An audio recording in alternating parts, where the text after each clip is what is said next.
quelqu'un qui disait que la dépendance affective, c'est le mépris de soi, inconsciemment ou non. C'est le mépris de soi. Mais imagine que tu es quelqu'un qui te méprise, inconsciemment ou pas. D'où te sors-tu que tu penses que tu peux avoir une décision éclairée en ce moment pour faire ce que tu as envie de faire?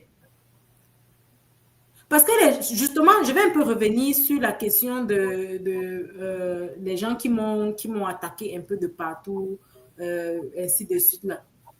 Mais ce sont même les personnes qui elles-mêmes n'ont même pas conscience de ce qu'elles vivent elles-mêmes.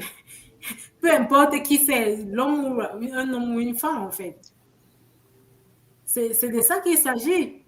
Comment est-ce que tu vas commencer à te fâcher c'est quelqu'un qui te pointe du doigt alors que la personne même n'est même pas consciente? C'est ça qu'il faut comprendre. Donc, quand tu es dépendante affective, tu n'as pas l'âme nécessaire pour prendre une décision éclairée. Et du coup, tu vas prendre une décision motivée par la peur de recommencer, par la peur de quand dira-t-on, par la peur de je n'ai pas les moyens financiers, par la peur de ma famille m'a dit de rester, je reste, par la peur de je ne vais pas satisfaire, je dois satisfaire mes parents, par la peur, il y a tellement de peur, par la peur toi-même de oh, est-ce que je vais pouvoir aimer quelqu'un d'autre encore? Est-ce que ce cœur-ci peut encore aimer quelqu'un? Ou quelqu'un d'autre pourra même, est-ce que quelqu'un d'autre pourra même m'accepter tel que je suis en fait? Il y a tellement de peur. Et seule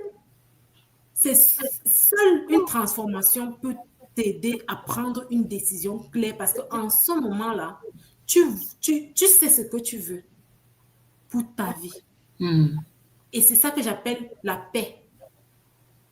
Parce que si tu prends une décision et que 1 an après ou 2 ans après, tu commences à regretter ça, tu vas te rendre compte que cette décision était motivée par soit tes préjugés ou bien par toi-même, par le fait que tu t'es saboté toi-même.